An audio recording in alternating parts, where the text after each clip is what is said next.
Mesdames, Mesdemoiselles, Messieurs, bonsoir. Nous vous attendions pour débuter ce match de catch à 2 en une demi-heure ou un tombé. Déjà, sur votre écran et sur le ring, le Tibétain Iska Khan. Iska Khan, 105 kilos. Et voici que pénètre actuellement son adversaire, né en Italie. Voici Jean Gasparini, à droite sur votre écran. Contre l'international Jean Gasparini, 94 kilos. Iska Khan. 105 kilos, Iska Khan, il salue à l'asiatique. Et Jean Gasparini, une centaine de kilos, de beaux muscles et un blouson noir noué à la ceinture. Belle paire de moustaches et l'air quelque peu renfrogné. Monsieur Iska Khan enlève sa superbe tunique sur laquelle sont inscrits de très respectables caractères, je suppose, tibétains. Je vérifie s'il n'y a pas de faute d'orthographe. Pour l'instant, je n'en vois pas. Je ne pense pas non plus que ce soit les règlements du catch qui soient inscrits sur cette tunique. Eh bien, Gasparini n'a pas voulu serrer la main de son adversaire. Je ne voudrais pas présumer de l'issue de ce match, mais j'ai un pressentiment, je ne vous le cache pas. Eh bien, nous pouvons dire que c'est parti pour une trentaine de minutes, assez rapidement. Une précision tout de suite. Iska Khan, combat nu-pied. Bien la première fois que nous voyons ça sur un ring. Une série de projections pour s'échauffer. Et ça démarre fort mal pour Jean Gasparini.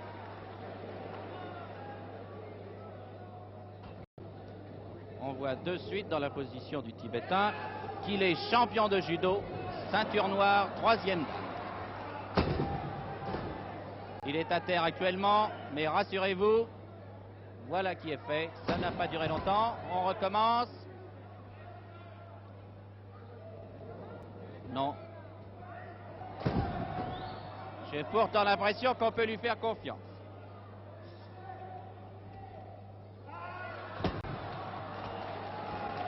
Et il salue, c'est merveilleux, calme comme l'Asie, il a salué, mais je vous assure que derrière ses yeux bridés, la ruse bouillonne. Et actuellement, il lui gratte le dos. Par devant, il n'avait l'air de rien, mais derrière, je vous assure, il ne perdait pas son temps. Mais avouons-le, ça n'impressionne pas outre mesure Jean Gasparini. Et une courbette.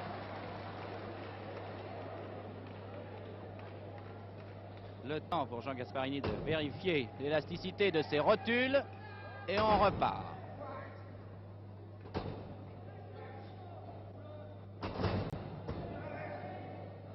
Vous le voyez comme moi dans la façon de pratiquer le catch de notre ami Iska Khan, quelques rudiments de judo. Il semble qu'il soit difficile de se départir d'une vieille habitude contractée en Asie.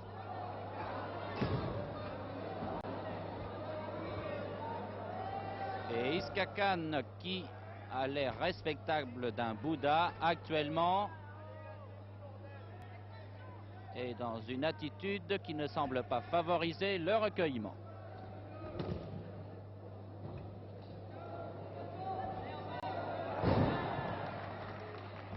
Et comme d'habitude, toujours maître de la situation. Dans les cordes, l'arbitre signale à Jean Gasparini de cesser. De mauvaise grâce, il le fait tout de même. Voilà.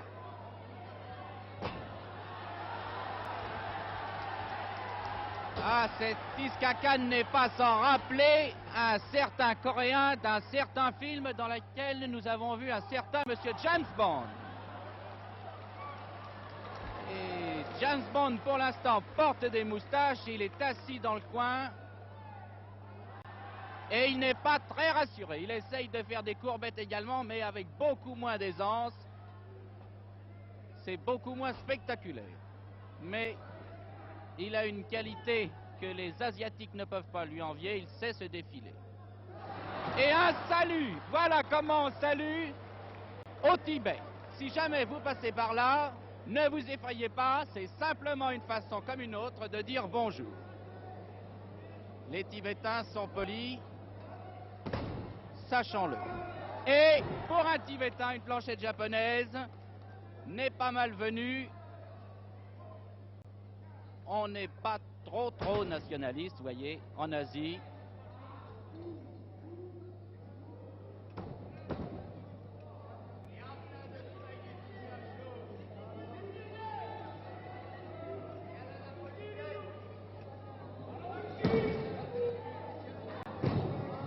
Le Tibétain semble avoir assez chaud. En ce moment, il regrette sans doute les hauts plateaux de son Tibet natal. En même temps qu'il encaisse une série de coups de poing dont la régularité est assez contestable. Et les 105 kilos d'Iskakan font résonner le ring.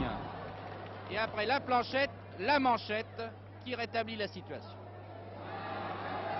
Il n'a pas de chaussures, pas de manchette, pas de chaussettes, pardon, mais il utilise les manchettes.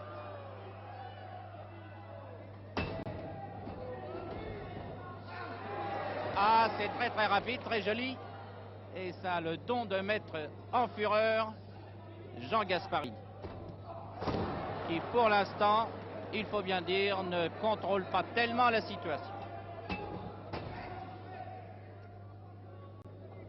Jean Gasparini, 1,70 m environ, 90 kg. Il est beaucoup plus léger que son adversaire. C'est un handicap, reconnaissons-le. Mais il sait combler ce handicap par un certain poids de traîtrise et par une série, en ce moment même, de massages de la nuque. Ça paye toujours et c'est très spectaculaire, ça fait faire des grimaces. Et s'il n'avait pas à l'origine les yeux bridés, il aurait ce soir, ce cher Iskakan, une autre raison de les avoir.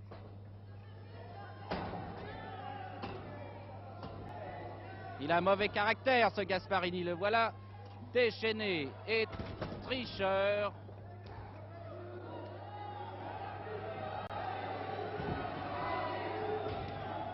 L'arbitre n'a pas l'air de se faire tellement respecter et le public est mécontent. Et le public qui ne mâche jamais ses mots, vous devez le savoir, actuellement invective l'arbitre.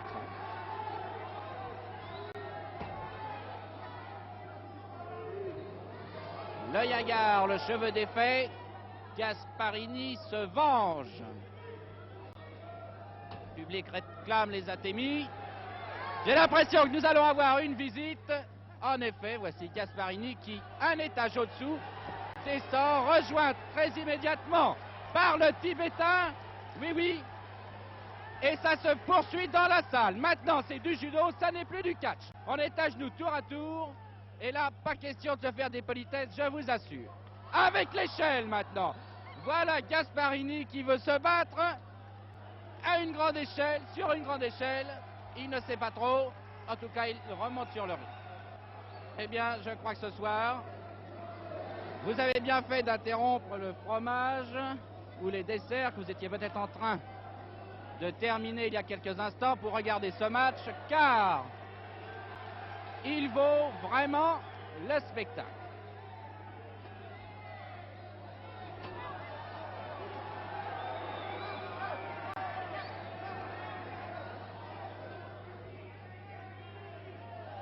Gasparini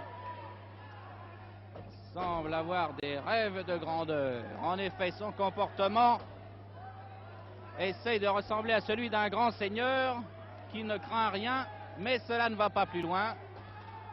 Il serait assez peureux Iskakan est dans le coin. C'est un endroit néfaste. Il est dangereux de s'y trouver car on risque d'y prendre un certain nombre de coups sans pouvoir se défendre. Et lorsque l'adversaire agit par traîtrise, cela risque de faire très mal. Heureusement que l'arbitre se réveille et donne un coup de main au Tibétain.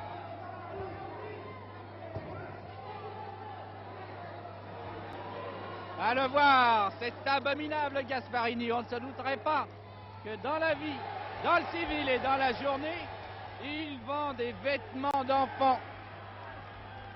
Il vend des vêtements d'enfants, de magnifiques petits ensembles bleus et roses pour des poupons qui ressemblent, la taille au-dessous bien entendu, peut-être à ce Tibétain.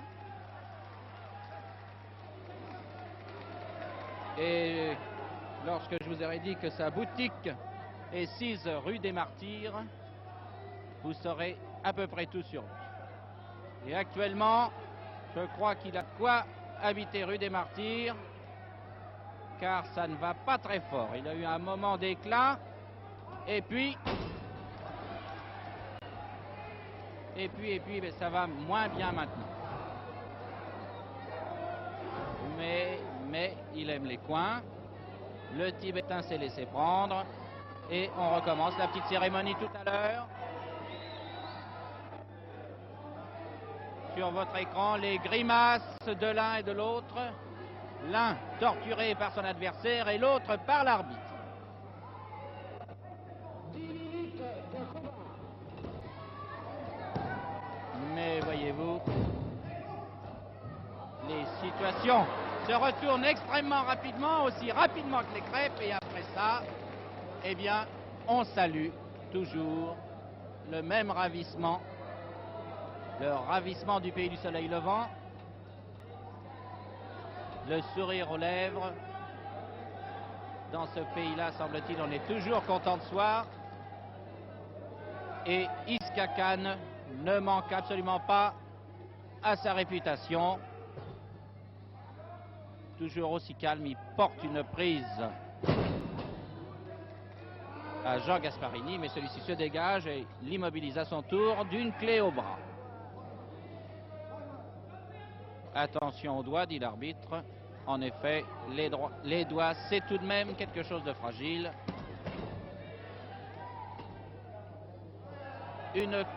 Un ciseau bloqué à la tête. Gasparini touche les cordes et le Tibétain devrait lâcher. Il essaye, Iskakan, il essaye d'appeler à l'aide le public. Et voici les manchettes. On commence les manchettes, c'est-à-dire qu'on attaque très très rapidement le centre du sujet, le vif du sujet. Voilà, on y est. Et des deux mains, comme saluant à la tibétaine, une double manchette qui a fait très mal à la vertèbre atlas de notre ami Jean Gasparini. Il est obligé de céder des cordes.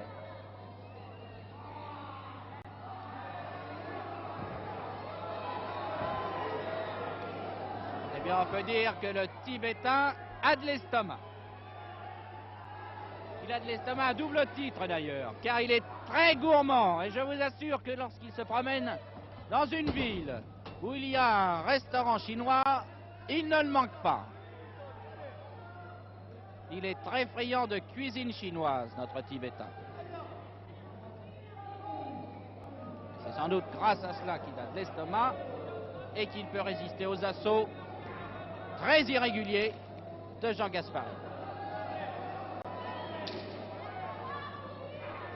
Actuellement, sous vos yeux, un tableau abstrait signé Jean-Michel Ponramier qui nous montre les deux hommes luttant pour la gloire que ne manqueront pas de leur attribuer d'ici peu les spectateurs, si toutefois ils réussissent à leur plaire, car le public est très versatile. Mais son enfant chéri, c'est définitif, c'est le Tibétain, soyez-en sûrs.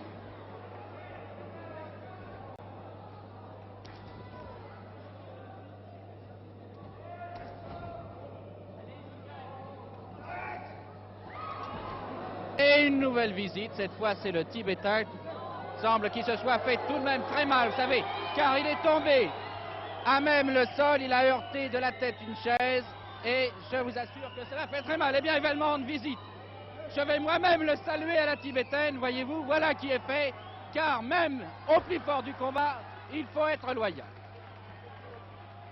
Mais nous parlions de calme, vous en avez l'assurance, le Tibétain n'est pas démonté pour autant.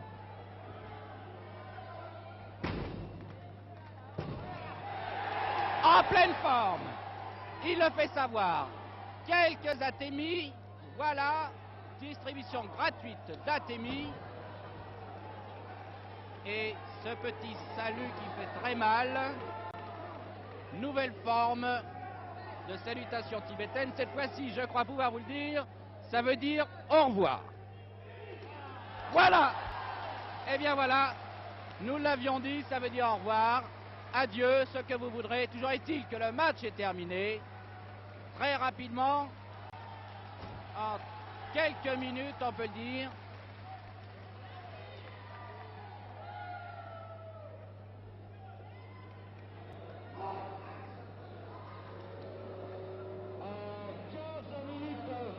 Regardez s'il est brave, ça allait très mal chez Jean Gasparini. Eh bien, il est venu le soigner. Et grâce à une petite prise dont lui seul a le secret, il lui a replacé les quelques 14 vertèbres qui devaient être en mauvaise posture.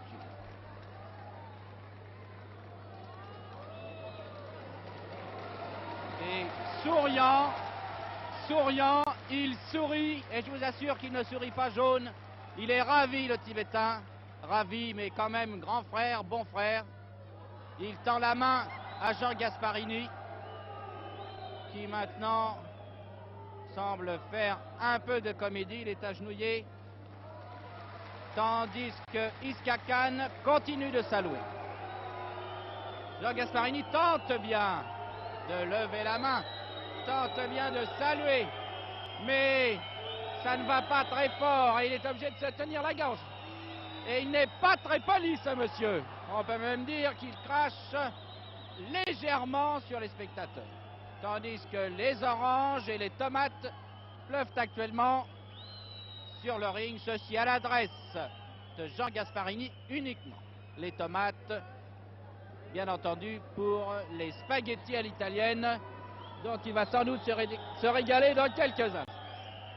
Eh bien nous, on peut dire que nous nous sommes régalés au cours de cette première partie, en effet, car c'était la première partie, nous n'allons pas vous quitter comme ça. Inutile de le préciser, dans quelques instants, vous allez pouvoir assister à un autre combat. En effet, nous vous avons dérangé, nous vous avons fait peut-être interrompre le cours de votre repas. Vous aviez des amis chez vous, des amis qui sont venus vous voir ce soir, vous les avez sans doute interrompus pour regarder ce match. Eh bien, nous n'allons pas vous décevoir, nous allons vous transmettre immédiatement un deuxième match, et celui-ci également, il promet. En effet, il va opposer deux grands champions. Gilles Voynet d'abord. Gilles Voynet, champion du monde, toute catégorie. C'est un tas de muscles, un athlète qui pèse une bonne centaine de kilos. Vous allez le voir dans quelques instants sur ce ring. Il est champion du monde depuis un certain nombre d'années, mais vous avez peut-être pu le voir il y a quelque temps dans ce même cirque d'hiver, reprendre, ou du moins défendre son titre, le mettre en jeu face à l'Allemand Ramundsen qui a fait tout ce qu'il a pu. Il a même essayé l'irrégularité pour reconquérir ce titre, enfin pour conquérir ce titre qu'il visait depuis longtemps. Eh bien, il n'y a rien eu à faire. Gilles Voynet a conservé sa magnifique ceinture de champion du monde. Et voici l'arbitre. Je reconnais d'ici Monsieur Marshall, que vous connaissez tous, que vous aimez sans doute tous aussi, car vous le savez, il est extrêmement compétent. Voici Monsieur Marshall, splendide uniforme bleu et blanc, sur sa poitrine le coq gaulois et le drapeau français. Et voici Gilles Voynet. Gilles Voynet, 1m90. 1m90. 115 kilos. Une robe noire, très sobre, très élégante. Gilles Voynet est très beau. Petite moustache légère, il est blond. Et lui aussi semble être très calme. Mais voici l'entrée d'Hercule en personne. Cet Hercule s'appelle Kewor Gasparian. Il est arménien, mais il est en France. Il parle le français parfaitement. Il est également un beau garçon, il a une petite moustache et il a 30 ans. 108 kilos. Gilles Voynet. Mesdames, ce salut s'adresse à vous en particulier. Pour ce combat, l'arbitre fédéral et international,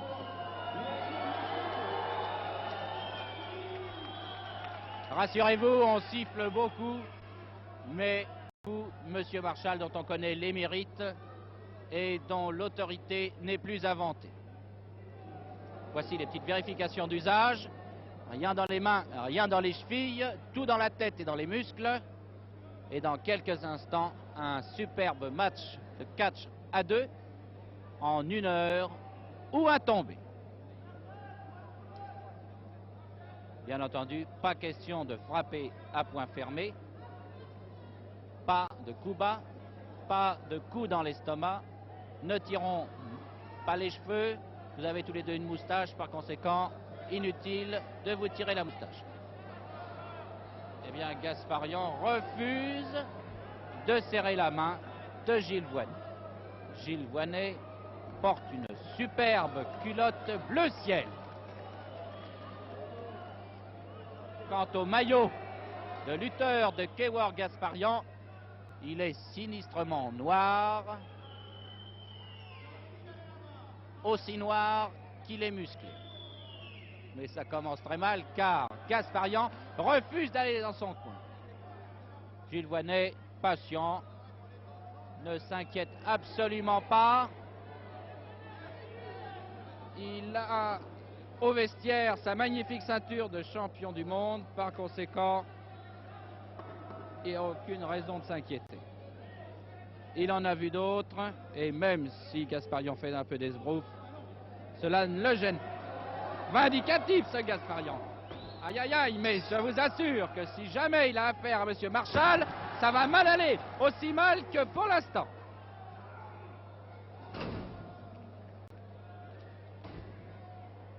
Deux masses de plus de 100 kilos opposées l'une à l'autre. Deux hommes d'1m90 s'affrontent sous vos yeux pour votre plaisir et pour le sport. C'est tout de même remarquable, je tenais à le dire. Souhaitons que ce match soit un peu plus régulier que celui tout à l'heure, du moins en ce qui concerne le jeu de l'adversaire d'Isca-Khan, Jean Gasparini.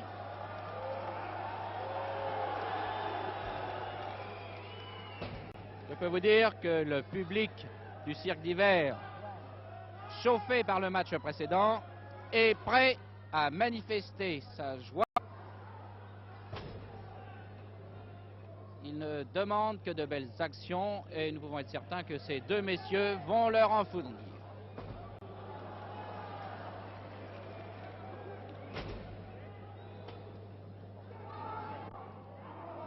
Une projection.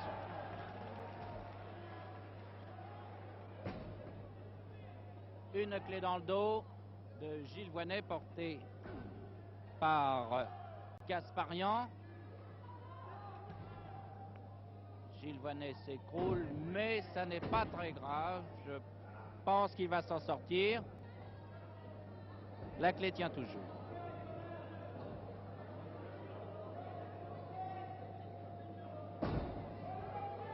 D'emblée, Il me semble que ce Kewar Gasparian n'est pas très régulier, ou du moins pas très prêt à être régulier. Pour l'instant, ça se tourne contre lui. Une clé aux jambes, suivie d'un retournement et d'un pont forcé.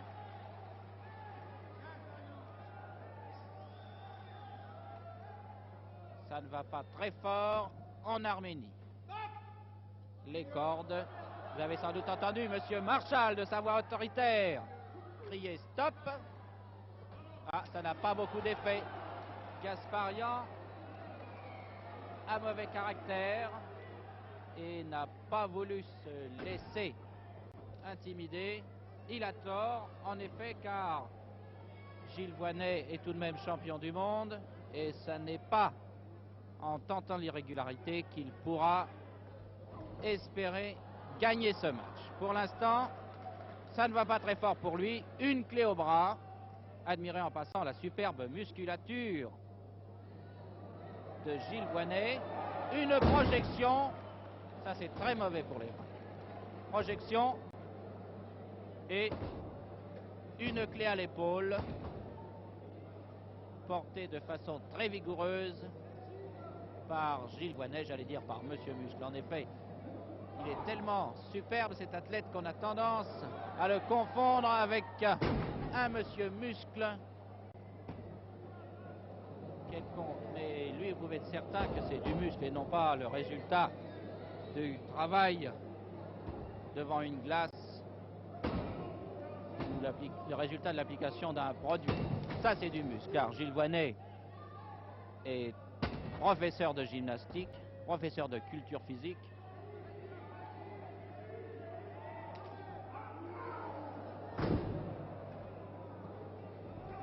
Il enseigne, je crois, actuellement dans un lycée. Pas tout à fait le même genre de gymnastique, mais vous pouvez lui faire confiance. Quant à ses muscles, c'est de l'authentique. Il a d'ailleurs eu l'occasion de le prouver en Australie, aux États-Unis et en Afrique du Sud, d'où il revient.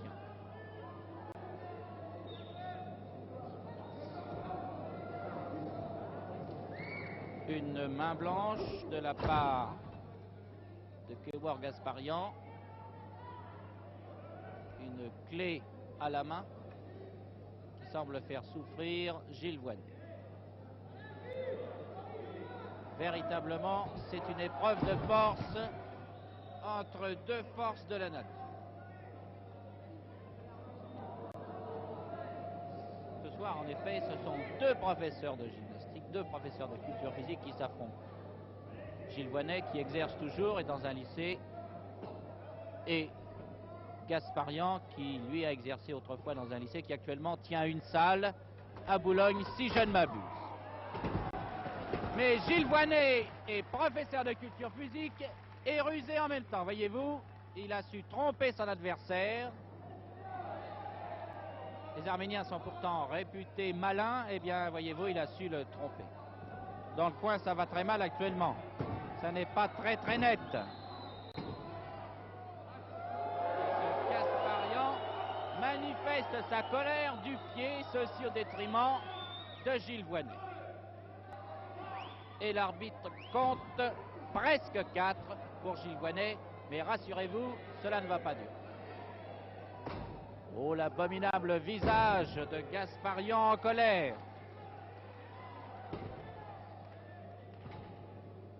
Une clé à la tête portée par Gilles Voynet qui serre dans ses bras d'acier la nuque de son adversaire, lequel semble se dégager. Mais pas pour longtemps. Une ceinture avance, si, avec projection dans les cordes, mais cette projection se retourne contre lui car, tel un boulet de canon, Gilles Voynet revient. Et actuellement, ça va très très mal pour Gasparian. À quelques centimètres de nous, celui-ci maltraite l'encéphale de ce pauvre Arménien. Et l'Arménien, de dépit, nous montre ses belles dents. et sa moustache noire, le tout sur vos écrans, paraissant certainement très significatif de la colère de l'Arménie, qui ne démord pas, mais qui pour l'instant a du mal à se défendre. Et il a beau avoir mis un superbe maillot d'Hercule, cela ne l'aide pas beaucoup. Il ne reste plus qu'à taper du pied sur le ring.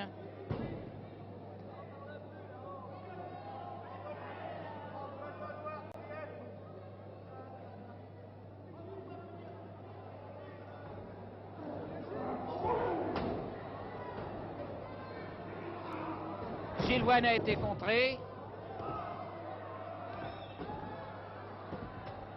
Il y a eu une projection, une tentative d'immobilisation sur le ring, mais il en faut plus pour immobiliser le champion du monde, croyez-moi.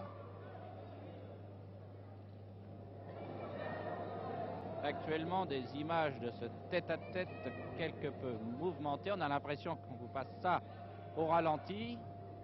Ce n'est pas vrai. Ces messieurs qui, de temps en temps, décident de nous fournir un combat presque gracieux. Ça, c'est moins gracieux. C'est moins gracieux, mais c'est gratuit. C'est vraiment très gratuit, monsieur Gasparian, je vous assure. Gratuit et inutile. Et l'arbitre, monsieur Marchal, n'oublie pas de vous le dire.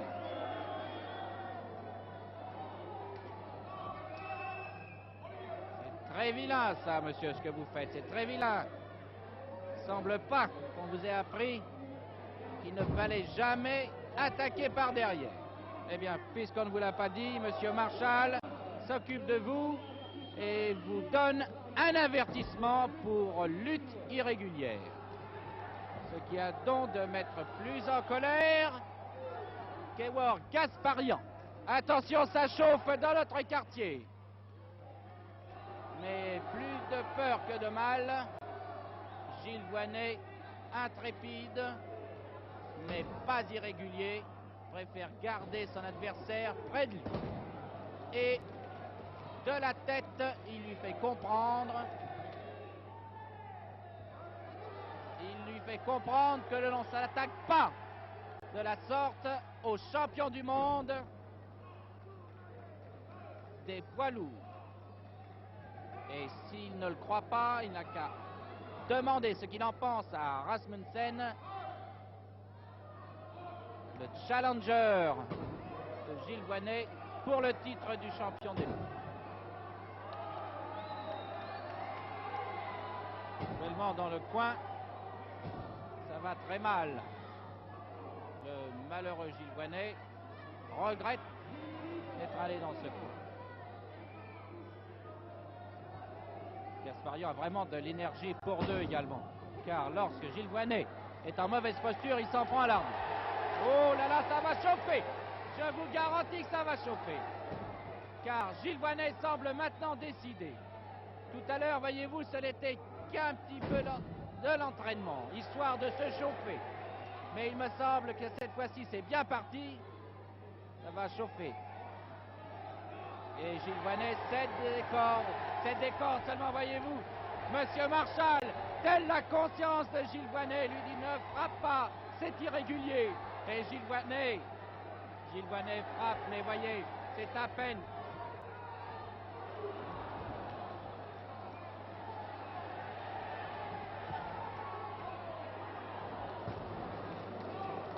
Finalement, le mal a triomphé. L'ange du mal a triomphé. Monsieur Marchal n'a pas eu raison. Et Gilles Voynet s'est vengé d'une série de coups accusés dans le coin. Je vous assure que le public est ravi. Et voilà, un match à 3 maintenant. Un match à 3 opposant Gilles Voynet et monsieur Marchal de blanc vêtu. Monsieur Marchal qui actuellement est en train de se battre avec le malheureux Gasparian qui ne peut pas beaucoup riposter. Et le malheureux Gasparian vient de prendre une leçon qui, je vous assure, et de poids. Ne soyons pas téméraires, monsieur Marchal, vous avez raison. Laissons les deux hommes régler l'incident entre eux. Ce dont ils se chargent à merveille, vous le voyez, c'est reparti très fort, projection.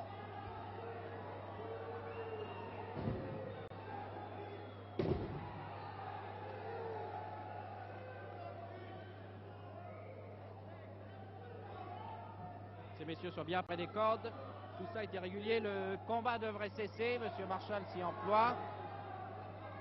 Va-t-il avoir raison de ces quelques 230 kilos de muscles? Il réussit à les séparer en deux masses de 115 kilos chacune. Voilà qui est. Oh l'abominable! Il essaye de profiter du public qui parfois est un peu trop bon enfant.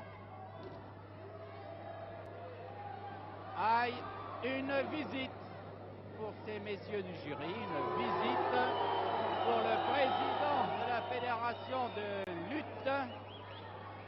Une visite de Gilles Voynet, et ce n'est pas tous les jours que l'on reçoit le champion du monde des poids lourds, qui a la vie dure et qui ne se laisse pas compter. Eh bien, je crois que ça va se passer de l'autre côté du ring. Je suis donc obligé de me lever pour voir d'ici ce qui se passe. Eh bien, ça va très très mal. Je suis assez loin, mais je vous assure que ça va mal. Ça va mal. Le public était debout. Et la police prête à rentrer, mais ce sont simplement les deux catcheurs qui rentrent sur le ring. Eh bien, c'est un incident. Il ne reste plus qu'à nous asseoir.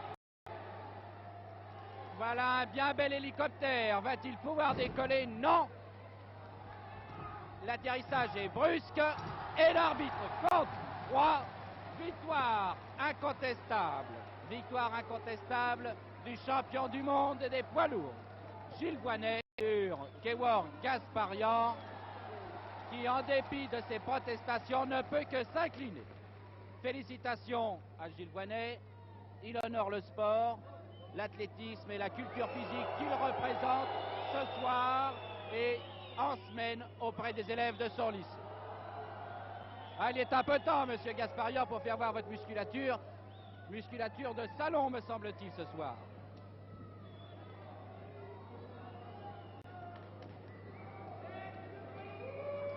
Eh bien, sur ces images de ce malheureux Gasparian, malheureux, faut bien dire, il a tout de même perdu. Gasparian qui essaye de se vanter une dernière fois, il nous quitte maintenant car ça ne prend pas. Il me reste à vous dire bonsoir, non sans vous avoir signalé que ces images étaient de notre ami Jean-Michel Ponramier. En vous souhaitant une bonne soirée, ici le cirque d'hiver. À bientôt, mesdames, mesdemoiselles, messieurs, bonsoir.